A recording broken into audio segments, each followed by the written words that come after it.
Everyone today? I guess not so good. Good. Thank you. Okay. Sleep is just a time machine to breakfast. That's very philosophical, Faris. All right. Welcome everybody. Today also just another 40 to 50 minute session. More of a Q&A lah. Want to just check up with you guys. Have you gone through the first tutorial at least? Any challenges? Then we can chit chat a little bit about more about virtual machines and this container orchestration process. But before that, any questions, anything that you didn't quite understand that I can clarify today?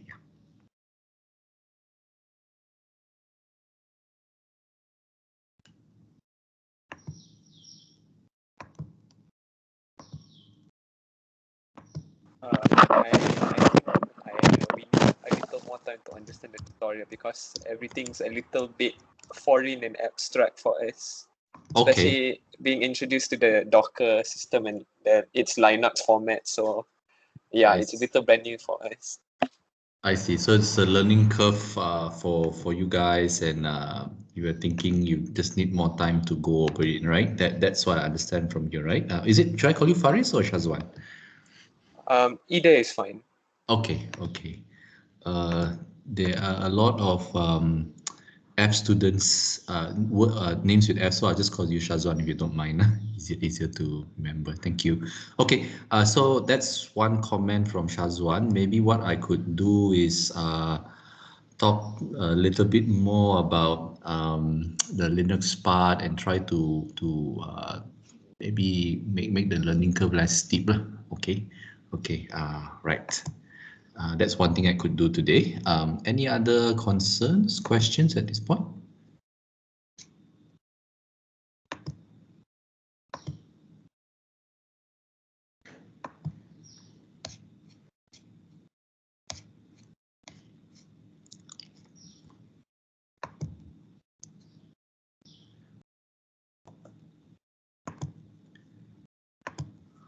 Okay, if tak ada, then let me just go on and talk a little bit more about, try to address that learning curve challenge now. Okay, I think if I'm not mistaken, the steepness of the learning curve is number one, you come from a background of graphical user interface. Basically, you're all using mobile phones, which touch screen, very intuitive, a lot of symbols you use to activate programs, and then you think about it in terms of apps and everything works seamlessly. And perhaps the challenge is you've not really been pushed to think a little bit harder about how everything's interconnected and what's the actual process of and the difficulty of actually exchanging data and doing the processing and all that. Nah? And of course, second is this transition to a more text-based method of entry, which is this Linux environment. Okay, perhaps maybe one of the challenges is the Linux environment itself, command line entry. That's something that's probably not familiar to you, right? And I think even this idea of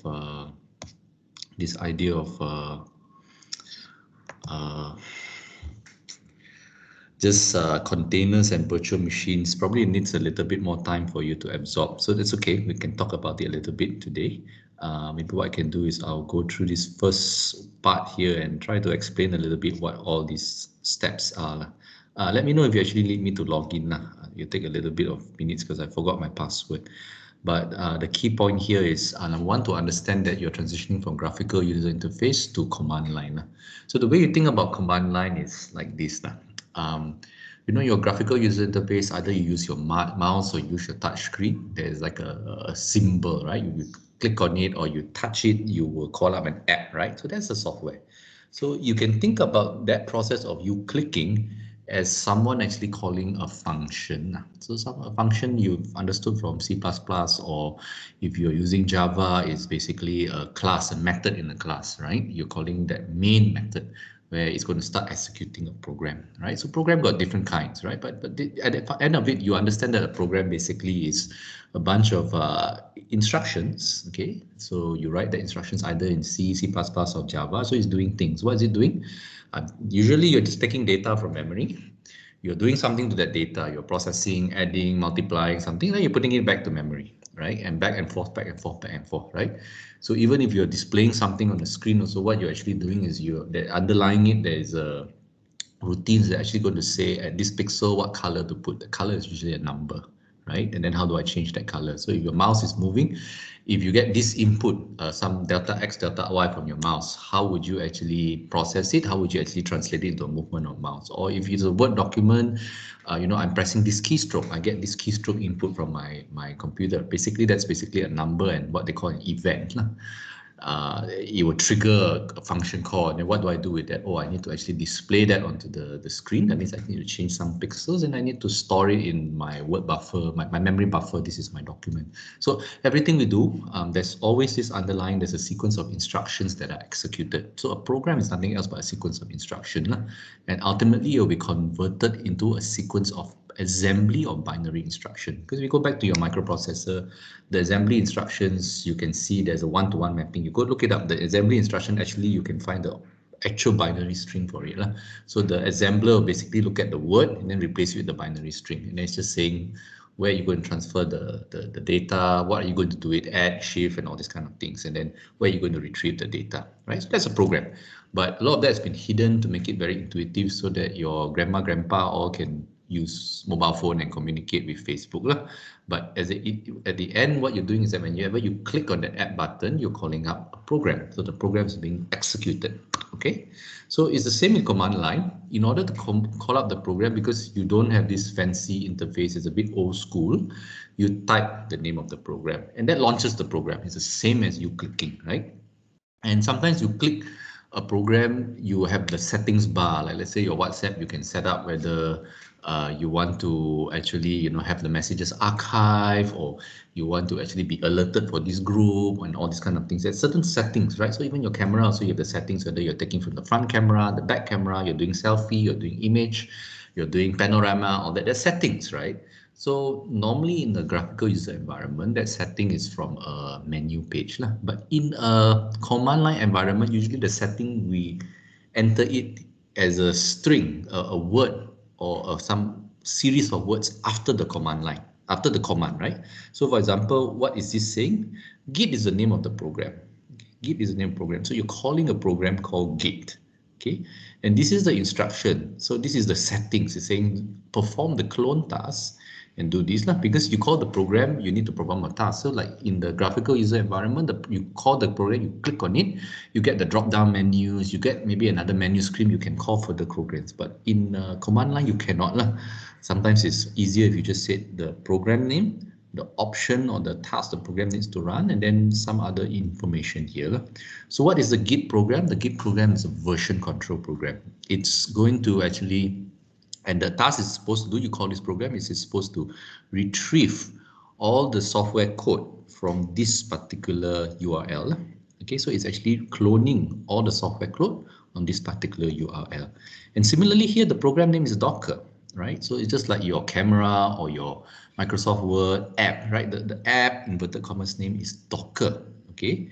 And what are you asking it to do? You're asking it to run a particular container, okay, on particular host name. Okay, so the container is basically an image of, like I said, the file system, and it's got all the software, everything, and it's going to run it at this whole name. So this is what this is doing. So the difficulty is because number one, you're trying to figure that out, but number two, also you also trying to learn. You're also trying to learn all the possible commands that Docker has. So normally, if you look at Linux and command line, this is how you do it. The name of the program is Docker. Then you have options and then commands and all that. So anything under these options is all of these. So this is basically your task that you're asking within Docker, whether you're doing a configuration, a context, you want to check the version, and all that. These are all the options. Then the actual command, what's the task? Sorry, option is like a maybe runtime, certain things you want to start with this option. But the command is actually the task you want it to do. So attach is to attach a running container. You have a lot of commands under Docker itself. Okay, is that clear so far? Like, is that helpful? Like, just give you the big idea of how this works. Yes, sir. Okay, so the one you'll be using most is actually Docker run, right? Because it's actually asking it to run a program, lah, the container, lah, right? Because what it does is it loads the container, then it executes the container, and then it runs, right? What does it mean to execute a container? It's like saying it start up this virtual machine with all the processor and all that there, and then it just runs it like a code, lah, a command, lah, right? So it's as if that virtual machine is running on top of your machine, and it's like you're looking at that machine lah. And it so happens most of the virtual machines actually will spin off Linux lah. In fact, most of the containers we deal with, easier to deal with, is Linux lah. So you look at it as a command line, but actually it's just running like a virtual computer. Here we call it a container, right? Because the only difference is for container, each container does not contain the operating system. It only contains the file system. So unique file system. So you can have a different set of directories, all that in a Docker container, which is not in your current PC, but in the Docker container don't have the operating system. That means there's no copy of Linux on Windows. It's actually running on the copy of Linux on your existing server or machine, right? Whereas if a virtual machine, you run a virtual machine like VMbox and all that, that virtual machine that you run actually will start the program by running the operating system within the virtual machine. That's why virtual machine, you can have Windows virtual machine, you can have Mac virtual machine, you can have Linux virtual machine, you can have a virtual machine running on a Windows machine, but it's actually running Linux, or running on a Linux machine, but it's actually the virtual machine is actually running Windows, because the whole operating system is within the file system of that virtual machine. Containers, no. Containers is in the server or in your laptop where you're running it. The Linux is installed there, it's running there, and then when you spin off a container, it's just going back to the mother server, mother computer, to check the original file system, to read the operating system commands. But it has its own file system, it has its own threads, it has its own processors and memory space and all that lah, within that container. That container appears to be a standalone computer, inverted commas, with its own file system and storage, and it's running this, whatever this application or programs there are lah. And here is actually running Linux as a command line, and then you can use Linux to actually run the commands like in here, like I'm saying, you can actually use it to run like the AI based command here, like, because this is a container for AI, these ones here. Okay, so that's the idea. So the difficulty is you really have to very quickly pick up how to run the Docker command line. So that's what this site is for. What is this site? Play with Docker. Basically, instead of you having to install this in your PC, this solves the installation problem. You get a login or that, so you see a Linux window here. So this is as if you are at the terminal of you're at the terminal of the Linux window, and you're running all this command. Okay, it's like this is the window that you would see if you were actually logged into the server in the cloud, something like that. You can also generate this window if you actually have installed Docker on your own machine and you have a Linux command line. You can actually go for that. But if not, this Docker run will actually go from your operating system lah. If you're running on Windows, for instance,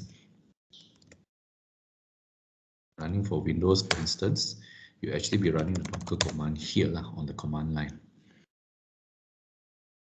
Okay, just to show you lah. So Docker, because it doesn't have the commands and options he asked lah, but I can actually do easily Docker images.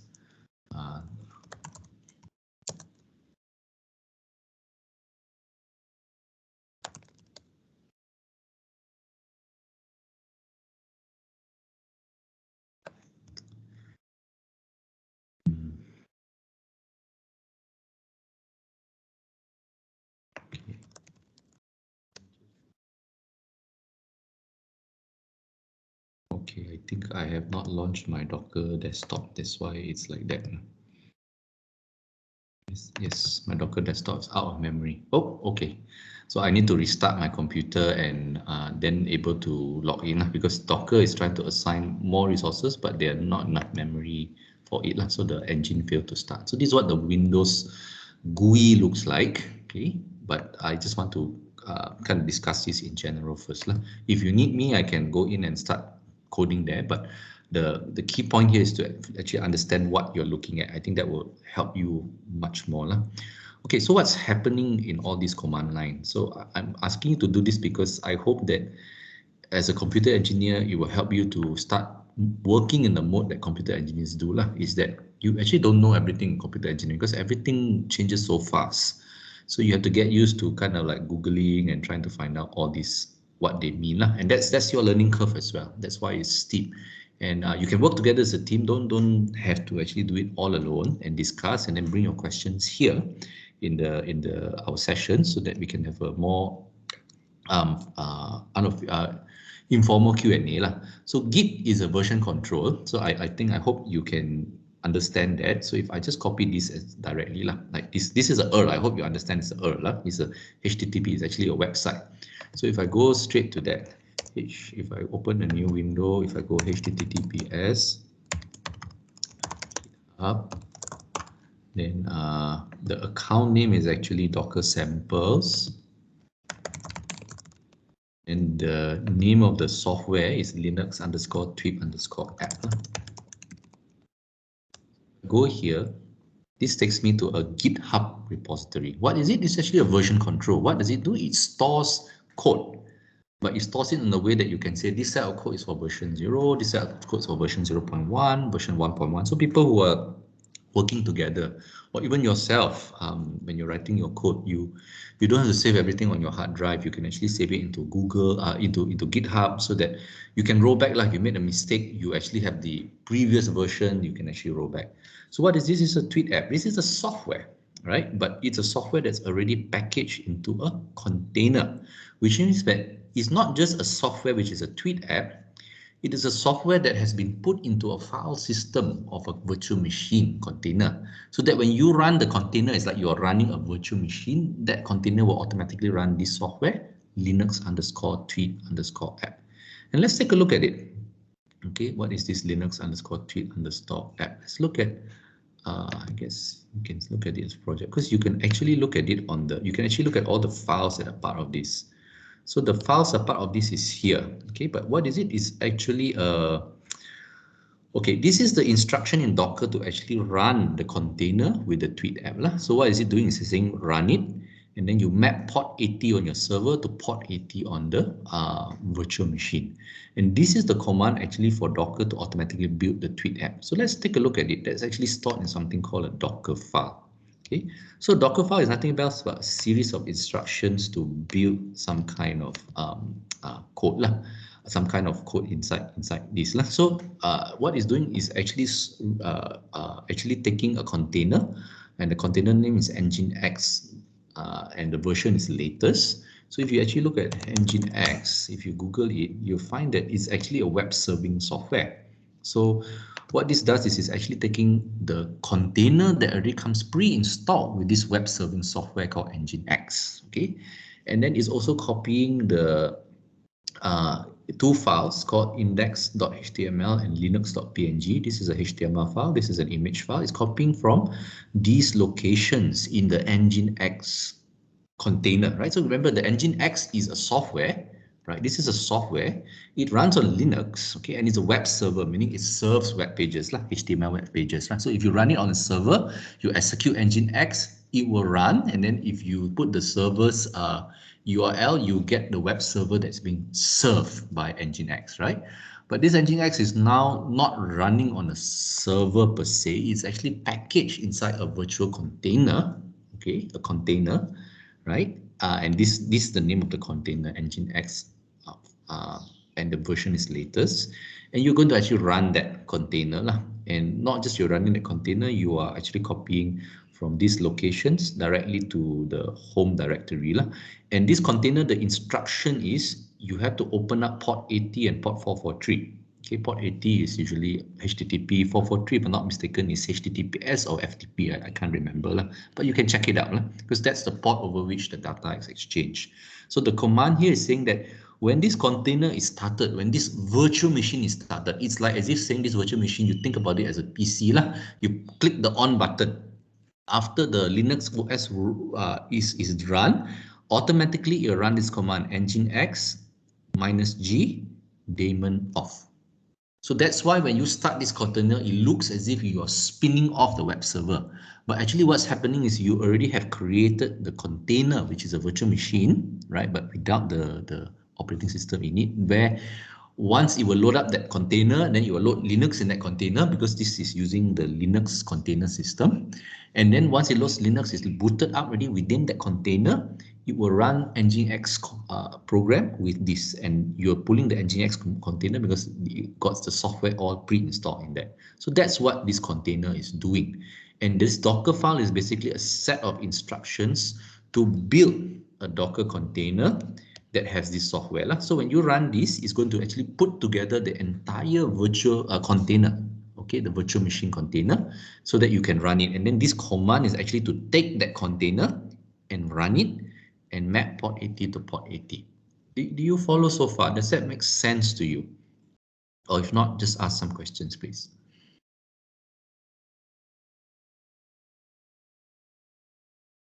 So far understood.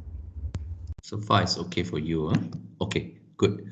So hopefully that can alleviate a little bit what you're doing. So here what you're doing is you're actually taking that container, this one, a Linux Street app, you're taking that and you're cloning. So you're cloning this entire directory. You're actually copying it to your local server in this case when you run this command, right? Because it's a clone. So where is it copying to? It's copying to the server where you run it here. You can actually run this on your own machine. It will do the same thing, okay?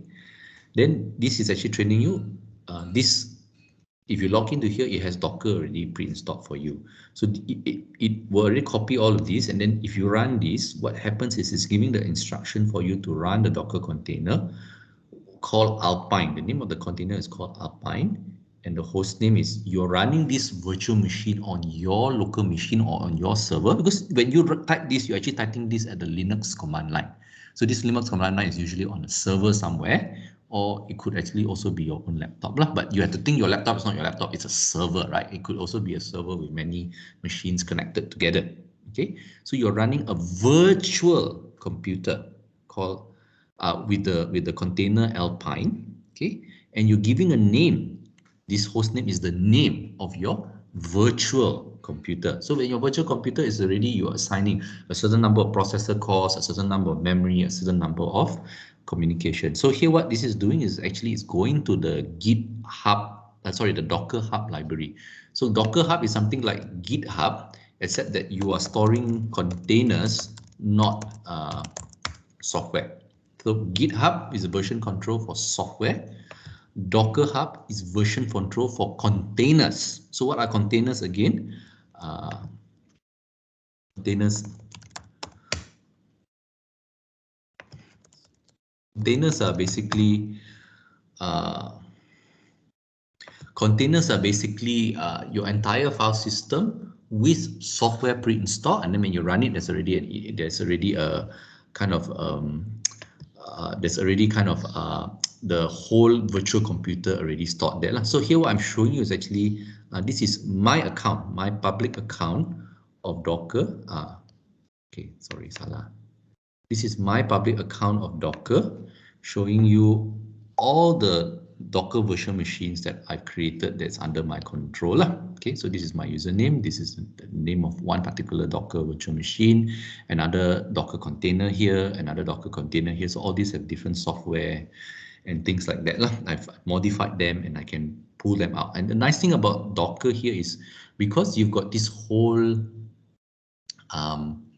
now I'm going to use the term image, right? That's why this is an image of the entire file system. You can think about this Docker container as basically sort of like the entire image of your hard drive, right? Because you want to start Windows or you want to start any OS, you will have to run the commands off from your hard drive, correct? So this is something like you think about it as the entire image on your hard drive. What does it contain? Your hard drive is contain the software that you want to run.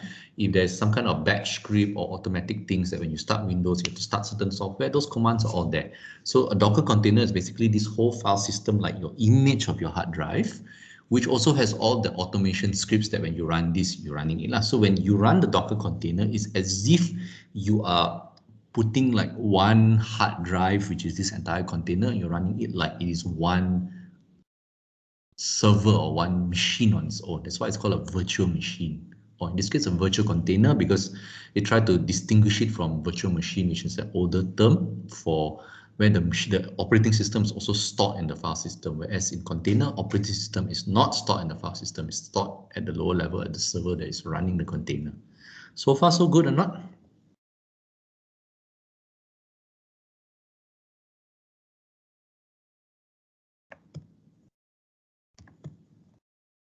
Okay, I just assume it's good lah. So if you already have logged into a account, so Docker container ls -- all, ls is a Linux script for list lah, is equivalent to dir in Windows. So these are all command line that you can see. So what it's looking for is trying to look for all this information is actually giving you all the containers that are actively running and executing on your server.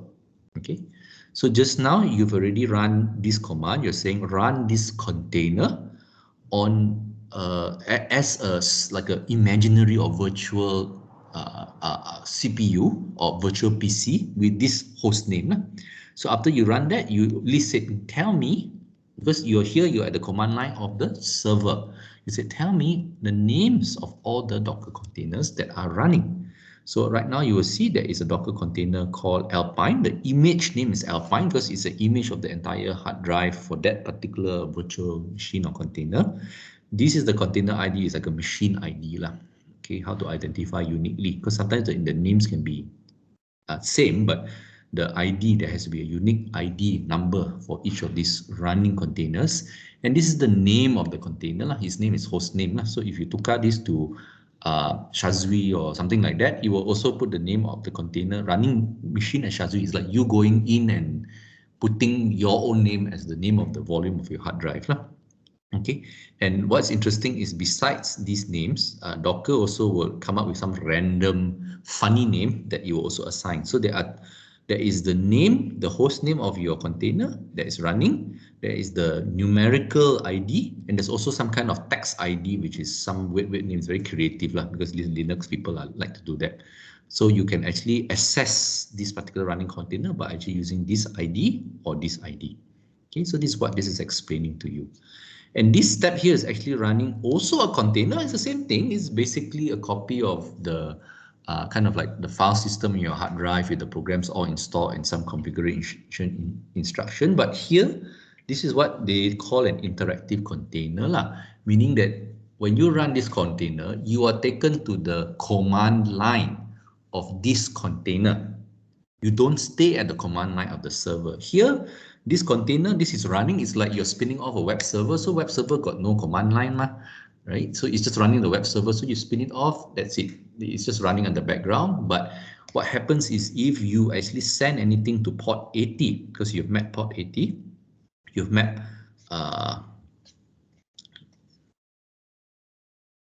tadi adalah just now in the Docker file we saw that if you map port 80 to this, and if you actually go to the username of your server, that username of your if you go to the URL of your particular server, that URL particular server will send the commands directly. Docker will send the commands directly to this virtual container, and then all the instructions from this virtual container that is the Nginx will actually serve like take over the processing.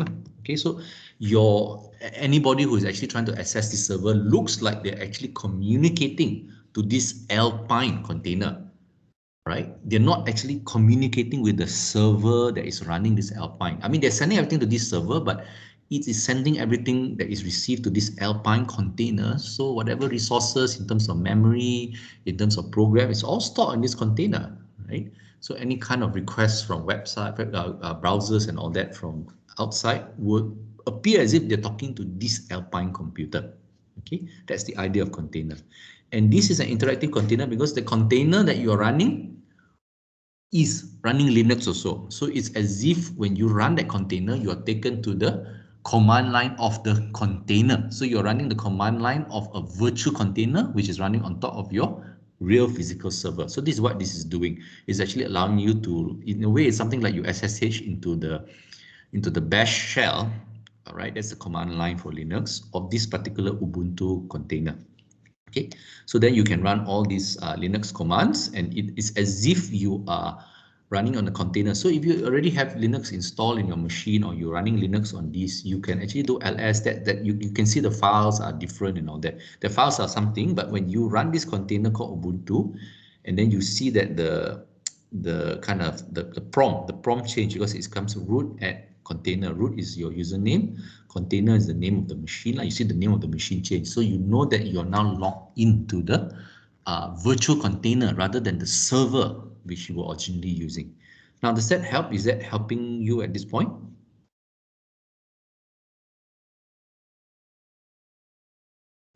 There's still a lot of confusing terms that we probably have to Google, but I think that's it.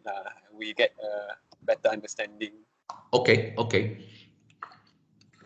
If there are some terms that you want me to explain today, I'll be happy to do it. If you need to compile a list, you can always ask me later or in a future session, or you can WhatsApp me as well. If I can help to clarify some of it, sometimes I think that could speed up your search and your learning curve. All right. Here, this is the third application. So first, you have a container that is programmed to run a web server, Nginx. Then you have a container that is programmed to just be Linux, right? It's a Linux command line. You can do stuff on it. Then you have a third container that has been programmed to run an MySQL database, right? So when you run this container, it's as if you're running a virtual machine with MySQL, right?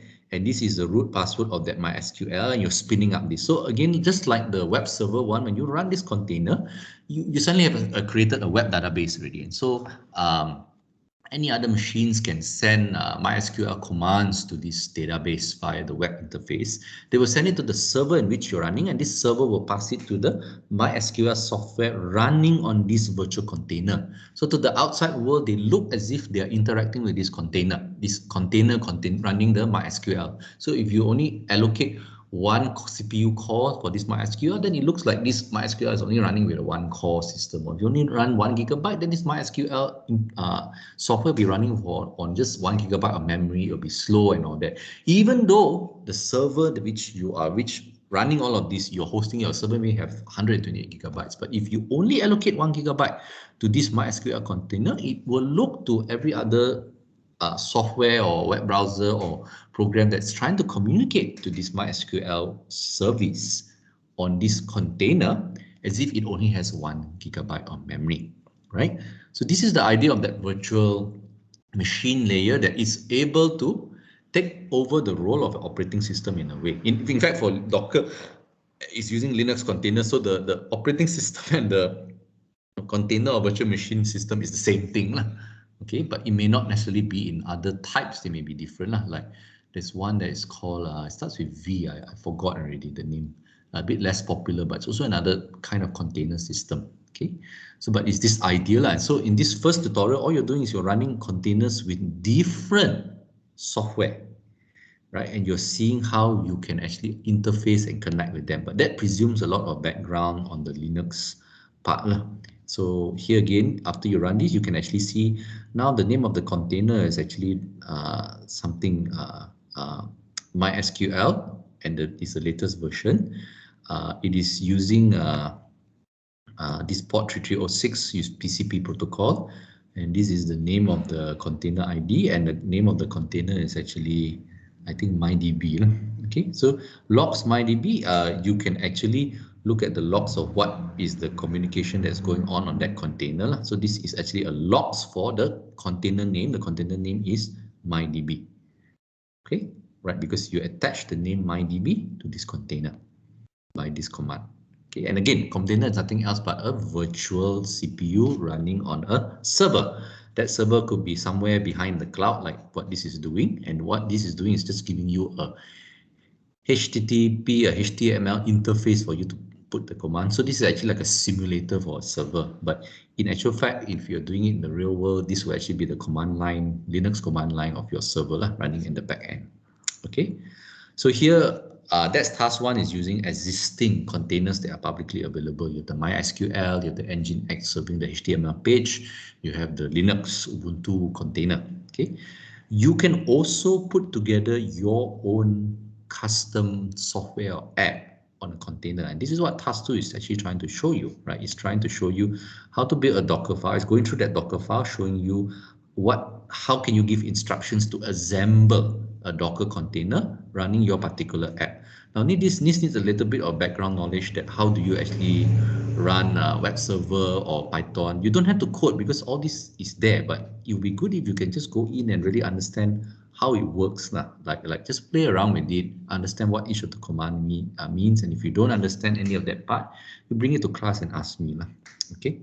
Because what I'm trying to do is there are many things that you sort of need to sort of pick up and know as a cloud or web engineer, which most of you should be going into that profession with our computer engineering degree. But it's a kind of like no structured way to teach you this lah. We can teach the operating systems, you can teach the hardware and all that, but this one is more of like you have to hands-on, you have to experience lah. We can teach you Python programming a little bit, but there are other engineering requirements from MQA, the Malaysian Qualification Agency, that we have to fulfill. That's why there's not enough time to actually go into all this. That's why we hope that you sort of pick it up by osmosis during the lab classes. That's the point, and that's why this was designed this way. So I hope you don't get too discouraged about the learning curve. It is steep, I agree with that. But the hope is that you will be able to adopt and adapt this new way of learning, a bit different way of learning, which will put you in good state. You know why? Because next year when I teach this course again, most likely it might not even be named Docker, right? It might be a different name, right? And things like that, right? So that's why you see the lab courses name, when we first designed it, we were dealing with like web databases and all that kind of things, but the technology has evolved so fast. Now you have full-scale virtual machines and virtual containers that we have to deal with, and in another 1 or 2 years, it'll be totally different. So it's also very difficult to kind of encapsulate this all into a very structured program because things are evolving so fast. So that's why you kind of have to pick this up as soon as you can and try to make it a bit more painless by giving you a guide point. So task 2 is actually trying to explain a little bit more how you run your own unique app, right? So this is an app where they give you sample code. It's just a web server app in Nginx, right? And then under this, once you've done that modifying, you're actually learning how to change parts of that app or parts of the way you run it. So when you change the mount point, this is actually saying that you are changing the location where you serve this software. You're changing its directory, right? So that's why you have the target. This is the Linux directory. And then this is actually showing you how using this Docker system, you don't actually have to take down your website. Right? So this is the interesting thing about Docker and the microservice model. Because if you actually run on a server, you want to change the web host, the web program on the server, you have to disable, stop the service, then make your changes, and then you restart the service. So this one causes disruption in service and all that. But under the microservices and Docker container model, because each Docker container is considered a separate PC, separate virtual computer, so it could be running the old version. So you could go ahead and make the changes on your software, your web service or whatever that you're running on container. You can spin up a new container, so it looks like as if there are two separate PCs running an old version versus the new version. So you spin up the new version, they are both serving the same web service, and then you bring down the old one. So from the customer perspective, it looks like their service never changed, right? It never disrupted, because while you're making the changes to the new one, the old one is running like as if on a separate PC. But all this can be done on just a single server, right? Does that make sense? Is it clear, helpful, that the explanation? Yes, sir. So this is where you get the benefit of microservices, because you're able to break apart your program into a lot of microservices. Each microservice is running on a container. And now here for the first time, you're actually seeing how is it done.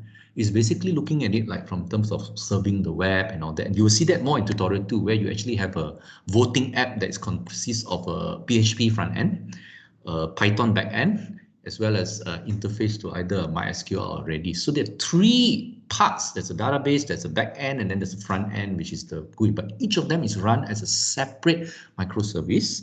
And the idea of the microservice is actually you think about it as it's running on a container. It's a separate virtual CPU. So you can make changes. You can have 2 copies of this. You can have 4 copies of this. It's as if you're running 4 computers or 8 computers, right? On this same server or on this same group of servers.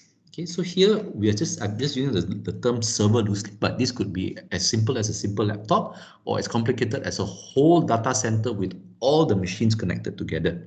But from the perspective of the app running on the container, it doesn't matter lah, because each container is just you saying virtually on the configure how many RAM, how many CPU is serving that. So if it's running the old version of the software, you can also spin off a new container running a newer version of that software, updated version. So you have two containers that are doing the same service, right? If you program it right, they can coexist, right? They can coexist because the idea of containers is if I need to have more I need to serve more clients or I need to serve more requests, I can always have a second container. That means a second computer coming up to share the load. And then the third can come up, a fourth can come up. So and all I'm doing is I'm replicating the service, which is nothing else but that MySQL or that web service that is running on a container, but the container management system allows you to view it as if they are all independent virtual computers running that same service and they're sharing the workload. So if there are like maybe 5 requests to access the database, maybe 1 will go to the first container, 2 will go to the second container,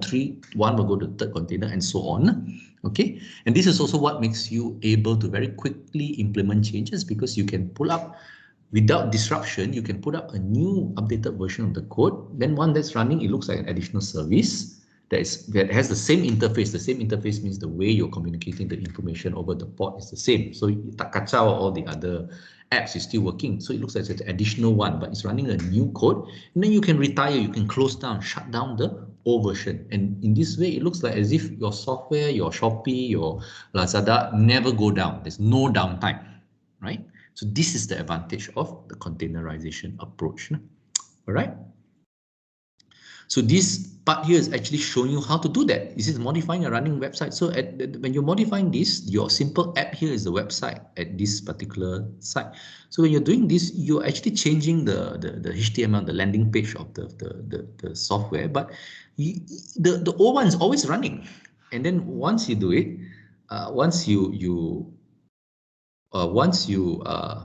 run the container, you can actually just kind of change it back and update it, right? This is showing you how to do it, how to actually update on the running and then update back into your Docker Hub for version control. Because version control, as I mentioned to you, you're storing the entire file system, the Docker container, not just the software. And this is pushing images. Is how do you, after you make those changes, how do you send them back to the Docker Hub so that you can recall them? And why do you need the Docker Hub? Because you make all these changes on that, suddenly you want to go to a new data center. Let's say you're a data engineer. You go to a new data center, you want to run the same workload there. Lazada say, I want you to open 5 different web server, 5 different data centers for me. 2 in Kedah, 1 in Perak, and then 2 in Johor, something like that, right? So do you need to write everything from scratch? No need. You just save the container. When you go to the Kedah service, you just call back this container, launch it, how many copies you want of the container. Then you go to Perak, you launch the same container. It's just a 5-minute job. And this is how you do it, right? How you push it, and then how you call the container is just, again, the container run here. But first you have to build it and all that. So this is kind of the idea why the different parts you're looking here. So this is actually giving you the actual hands-on. How do you do it? How do you actually use Docker to do all this? But maybe your understanding is a bit, you're looking at all the details here, a bit difficult for you to put together the big picture. So I'm sharing the big picture now. So that's the gist of it actually.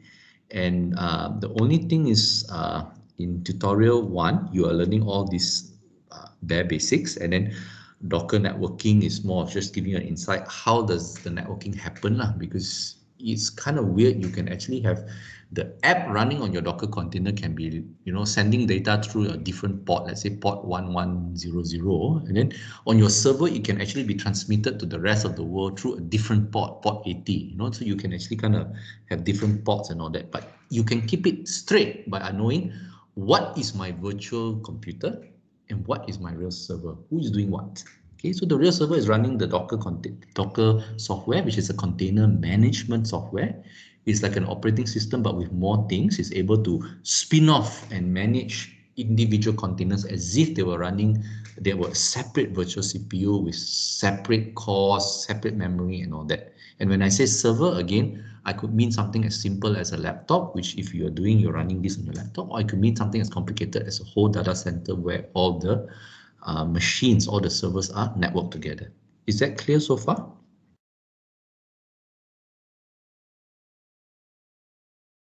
So far, yes. Okay, so tutorial 2 is where you get into the details where one application, one app is composed of multiple microservices. As I mentioned, there's one microservice as PHP, there's one microservice as a Python backend to compute, and there's one microservice as a MySQL database. So if you go through this, you will know how you have some example how to spin off these services as an individual container, and you start looking at what we call container orchestration. That is, Docker provides you the ability, if you want to actually have more compute threads running or supporting the Python backend, you can actually increase the number of container instances. That means you increase the number of virtual CPUs running that container, that backend microservice or that PHP microservice. So this is how you do load management on your server.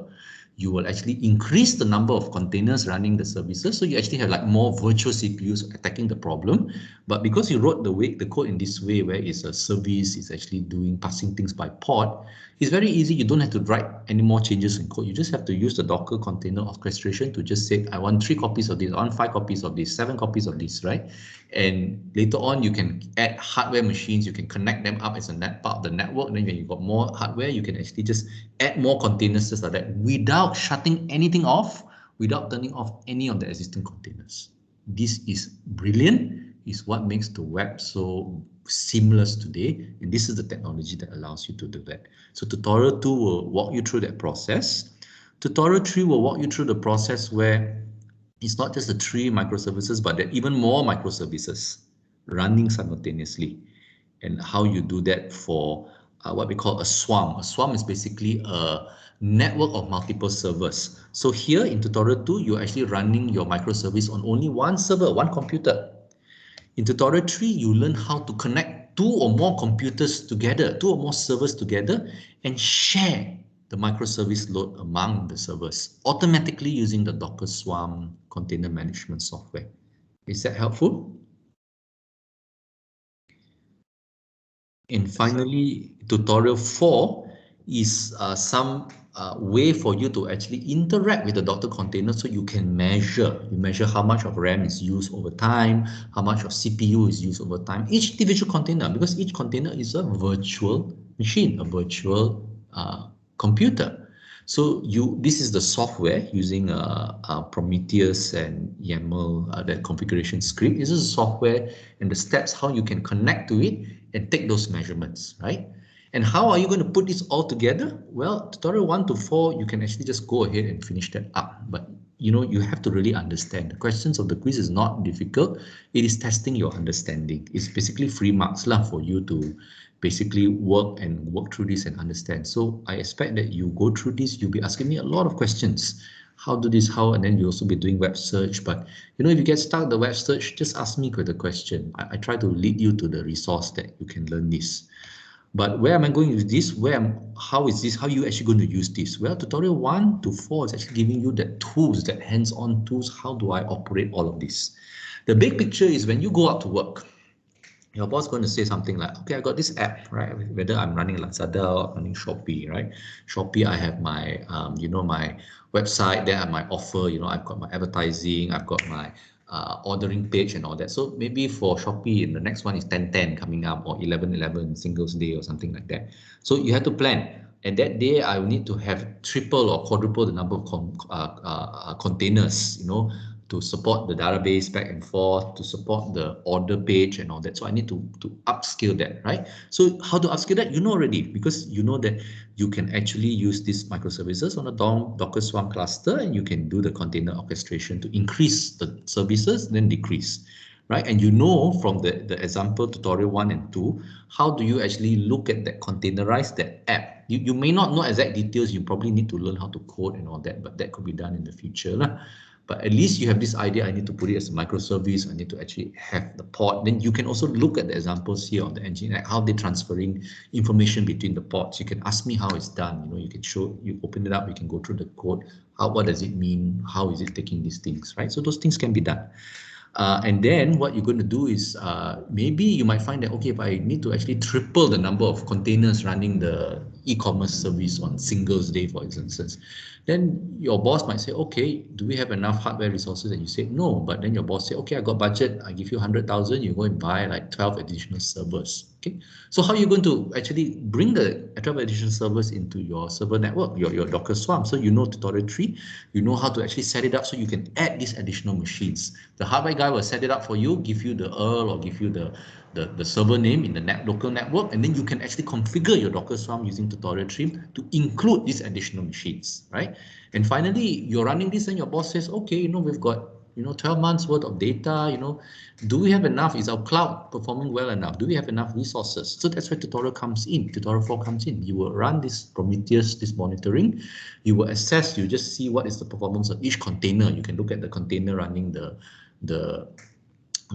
shopping cart service. You can look at the container running the database service. You can look at the container running the front end, the web-based service or the app-based service, right? To visualize. You can look at the container with the database for all the available products or the chat container, right? You can check how much of memory is used, how much of CPU cores is used, and then from that you can kind of figure out, oh, I know how much is this.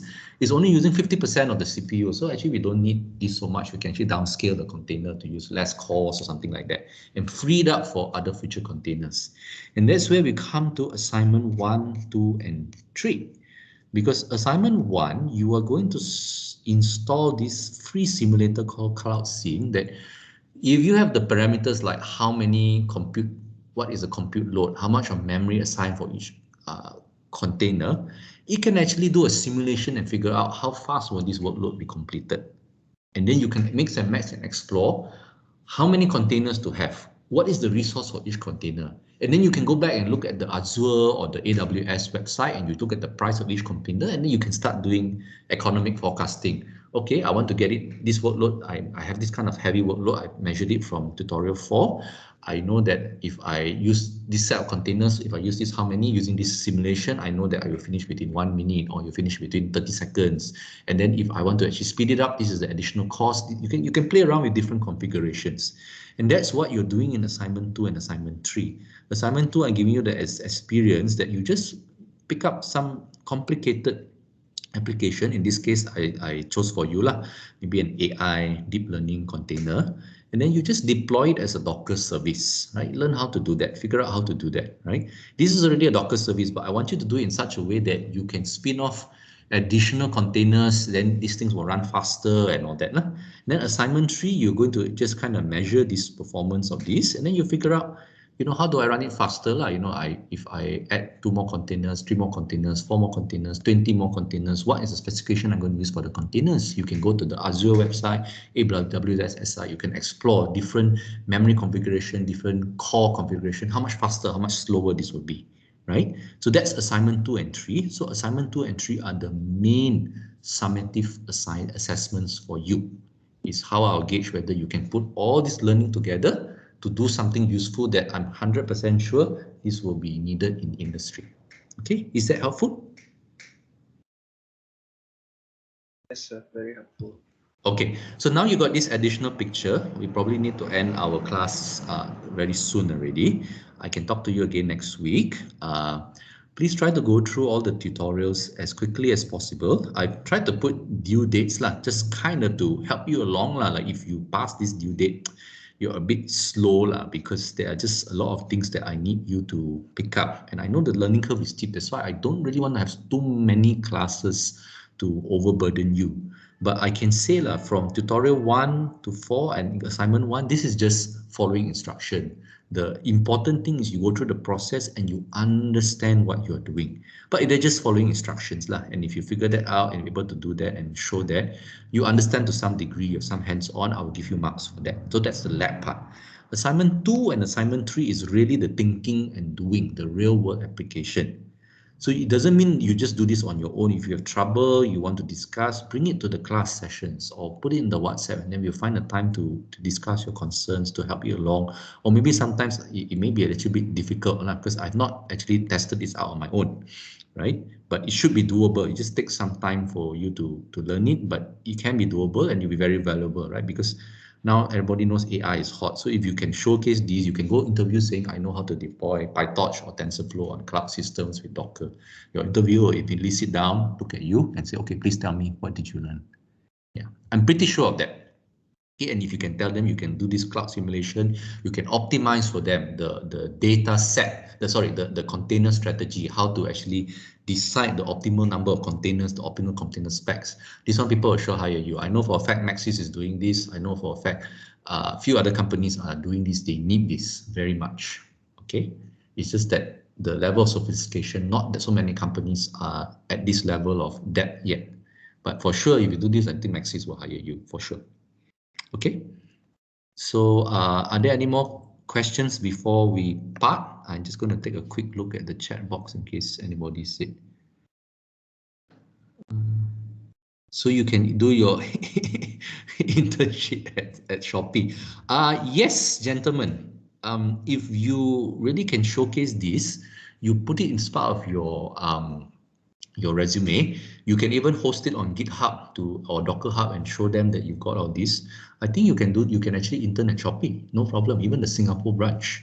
But you need to understand the Docker version, the Docker. And then if you want, I can also give you the contact, the whatever link they send me. I go and check back because I told you guys they did ask me to apply or something, right? So I can go and check back if I can. I don't mind, I can just forward you the internship. But yes, if you can containerize the application, you can measure the performance, you can simulate the cloud requirements, and you can actually set up the Docker Swarm. You can do internship at Shopee, you can do internship at Maxis, you can do internship at, I think it's Siemens, no, Ericsson in Singapore. You can do internship in a lot of places. Okay, you just need to know your worth lah. All right. More questions?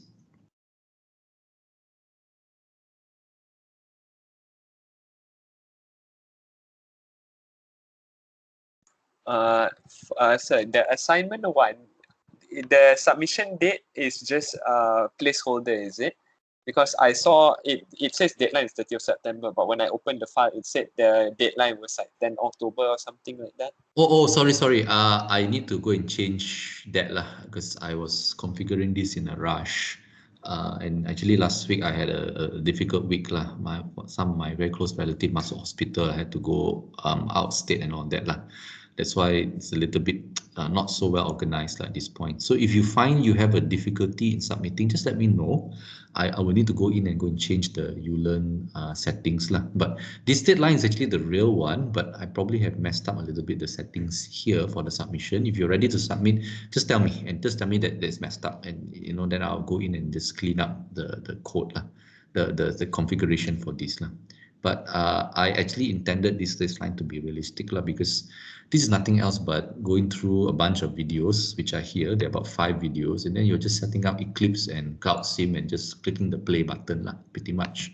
And then you see things happening, and then that's it. That's pretty much the assignment. But I don't really want you to just kind of like click the buttons and then you go through the motion and you don't understand what's going on. What I intend for you to do is after you see all this running, you just skim through the code. Do you understand what is executing? Do you understand where you need to change if you want to add additional containers? Or here, this is an example for virtual machines, but CloudSim has been updated. It can also simulate for containers. So one of the interesting things you can also explore as an add-on is, what is the difference in performance if you're running on containers versus on virtual machines? Because there's companies and people still running virtual machines. VMware is a strong example of that. But it's very, very prolific in the industry. But containers are also very popular, and this is the Docker Kubernetes crowd. All right. I think Vagrant is the other one, if I'm not mistaken. Vagrant is the other open source container manager, right? But again, I haven't looked into this clearly. Probably is doing virtual machines and containers lah. So there are a bunch of a lot of softwares out there. But Docker is basically something that has taken the world by storm for about 4 or 5 years already. Okay, and it's sort of like the default container management software out there, very widely used, and it's free. Well, the non-industrial version is free, but if you go for large-scale hosting and management, they have to pay a fee. Right. So did that answer your question, Shazwan? Yes, sir. Thank you. Okay. Any more questions? None from me, sir. Okay, thank you. How about the rest? Afiq, Fakri, Firdaus, Rushaidi? So far, sir. So far, none. Okay, I don't want you guys to feel overwhelmed. If it's so difficult and all that, okay lah, boleh bincang sedikit lah, try to make it simpler for you guys. But if you can rise up to the challenge to complete all the assignments and tutorials, at least tutorial 1 to assignment 1, all the tutorials in assignment 1, that one should be no problem lah. It's just going through the motions. You click, but it's more of learn how to understand. But if you have a lot of problem with assignment 2 and 3, let's talk about it. Tell me your difficulties. But I hope you can pick this up lah, because I'm pretty confident this will really make you very competitive in the market. I'm pretty confident about that. So I just hope that you can do it. Yes, you must do it together. Very good. Yeah, work as a team lah. Because I'm okay. You guys work as a team. It's just the problem is usually when we have teamwork, sometimes the students will distribute. I also understand lah. You know, person A buat class A, person B buat class B. Then in the end, person B tak belajar class A, person A tak belajar class B. That's the problem. But if all of you understand and you can stand on your own, you boleh macam go into the interview and your skills are clear. You know, I'm fine if all of you work together as a team. No problem. Save your time as long as everybody learn. The goal here is learning, learning and developing your skills. All right. So I would need to excuse myself. One last call for questions. If not, maybe we can meet again next week. But again, you feel free to reach out if you have problem. At least I can plan a bit the next session, what type of questions to answer. All right.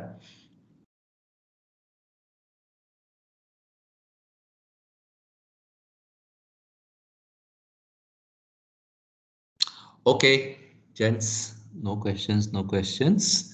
Okay, very good. So I'll end the session for today. You also have access to this, but I'll try to be able to put this up on Ulearn. And again, open door, all questions you can ask, even if it's not directly related, but is related to how actually software works on hardware, the software-hardware interface, why is hardware important, architecture. You can throw all these questions to me.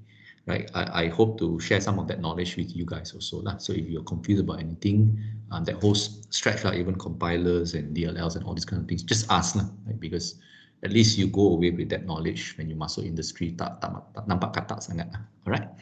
All right, take care guys. See you next week and keep in touch.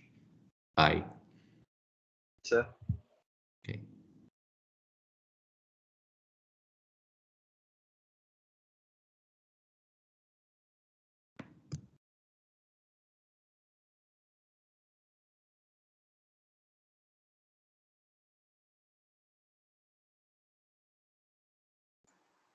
Fakri. Buat apa tu Fakri? Aduh.